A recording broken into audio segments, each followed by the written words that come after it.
BJP ಪರವಾಗಿ ಕೆಲಸ ಮಾಡ್ತೀವಿ, ಹಾಗಾಗಿ ಅಲ್ಲ, ಅದು ಸಹಜ ಇಲ್ಲ ಶರಣಪ್ಪರೇ. ಹಿಂದೆ ನಾನು ಹೋರಾಟ ಮಾಡಬೇಕಾದ್ರೆ ಸ್ವಾಮೀಜಿಯವರು ಕಾಂಗ್ರೆಸ್ ಶಾಸಕರ ಮಾತು ಕೇಳ್ತೀವಿ ಅಂತಂತಂದರೆ, ಈಗ ಹೋರಾಟ ಬಿ ಜೆ ಪಿ ಅಂತಾರೆ.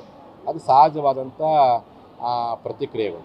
ಅಂದರೆ ಅವ್ರ ಉದ್ದೇಶ ಏನಪ್ಪ ಅಂದರೆ ಅವರು ಹೋರಾಟದಲ್ಲಿ ಬಾರದೇ ಇರೋಕ್ಕೆ ನುಣ್ಸ್ಕೊಳ್ಳೋಕ್ಕೋಸ್ಕರವಾಗಿ ಆ ರೀತಿ ಹೇಳುವಂಥದ್ದು ಮನುಷ್ಯನ ಸಹಜ.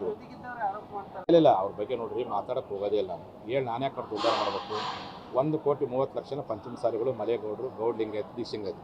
ಅದು 1,29,99,999 ಜನ ನಮ್ಮ ಪುರಾಗದ. ಎಲ್ಲೇ ಒಬ್ಬರು ನೆಗೆಟಿವ್ ಮಾತಾಡ್ತಂದರೆ ಅವ್ರ ಬಗ್ಗೆ ನಾವು ನಿರ್ಲಕ್ಷ್ಯ ಮಾಡೋದು ಸೂಕ್ತ. ಅಲ್ಲ, ಅದು ನನಗೆ ಗೊತ್ತಿಲ್ಲ. ನನಗೇನಪ್ಪ ಅಂದರೆ ನನಗೆ ಬಂದಿರೋ ಮಾಹಿತಿ ಪ್ರಕಾರ ಹಂಗೆ ಏನಾರು ಅವ್ರು ಹೇಳಿದ್ರಪ್ಪ ಅಂದರೆ ಸಿ ಟಿ ರವಿಯವರು ಆ ರೀತಿಯಾಗಿ ಲಕ್ಷ್ಮೀ ಹೆಬ್ಬಾಳ್ಕರ್ ಅವರಿಗೆ ಹೇಳಿದ್ದೆ ಅಂದರೆ ಆ ಒಂದು ಹೇಳಿಕೆ ಖಂಡಿತವಾಗಿರ್ತಕ್ಕಂಥದ್ದು. ಆ ನೊಂದವರ ಪರವಾಗಿ ಯಾವತ್ತೂ ಸಮಾಜ ಅವ್ರ ಜೊತೆಗೆ ಇರುತ್ತೆ ಅನ್ನುವಂಥ ಮಾತನ್ನು ಹೇಳಿಕೆ. ನಾನು ಹೇಳ್ತೀನಿ, ಭಾರತ ದೇಶದಲ್ಲಿ ಹುಟ್ಟಿರುವಂಥ ಪ್ರತಿಯೊಬ್ಬ ಹೆಣ್ಣಿನ ಮೇಲೆ ನಮಗೆಲ್ಲ ಗೌರವ ಇರಬೇಕು. ಆ ಹೆಣ್ಣಿನ ಬಗ್ಗೆ ಯಾರೇ ಕೆಟ್ಟದಂಗೆ ಮಾತಾಡಿ ಅದು ಖಂಡನೀಯವಾಗಿರ್ತಕ್ಕಂಥದ್ದು. ಹಾಗಾಗಿ ಅದು ವಿಧಾನಸೌಧದ ಅಧಿವೇಶನ ಒಳಗೆ ಮಾತಾಡಿದ್ರು ಸಹ ತಪ್ಪೇ, ವಿಧಾನಸೌಧ ಹೊರಗಡೆ ಮಾತಾಡೋದು ತಪ್ಪೇ. ಹಾಗಾಗಿ ಯಾರೇ ಆ ಸಂಸದೀಯ ಶಬ್ದಗಳನ್ನು ಬಳಸಿದರೆ ಅದು ನಿಜವಾಗ್ಲೂ ಪಂಚಮಸಾಲಿ ಸಮಾಜ ಕಾಣಿಸುತ್ತೆ. ಯಾವುದೇ ಜಾತಿಯ ಅದೇ ಅವ್ರು ಹಂಗೆ ಹೇಳಿದ್ದೇ ಸಂವಿಧಾನ ವಿರೋಧಿ ಅಂತ.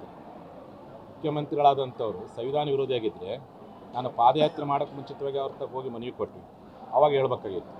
ಅಥವಾ ನಮ್ಮ ಹೋರಾಟಕ್ಕೆ 3 ಜನ ಮಂತ್ರಿಗಳನ್ನ ಕರೆಸಿದ್ವಿ. ಸಂವಿಧಾನ ವಿರೋಧಿ ಹೋರಾಟ 3 ಜನ ಮಂತ್ರಿಗಳು ಸಸ್ಪೆಂಡ್ ಮಾಡಲಿ, ಸಂವಿಧಾನ ವಿರೋಧಿ ಯಾಕೆ ಹೋದ್ಯಪ್ಪ ಅಂತ ನಮ್ಮನ್ನು ಕರೆಸಿ ಮಾತುಕತೆ ಮಾಡಿದ್ವಿ, ಸಂವಿಧಾನ ವಿರೋಧಿಯಾಗಿದೆ. ಹಾಗಾಗಿ ನಾವು ಸಂವಿಧಾನ ಪ್ರಕಾರ ಹೊರಟಿದ್ದೇವೆ.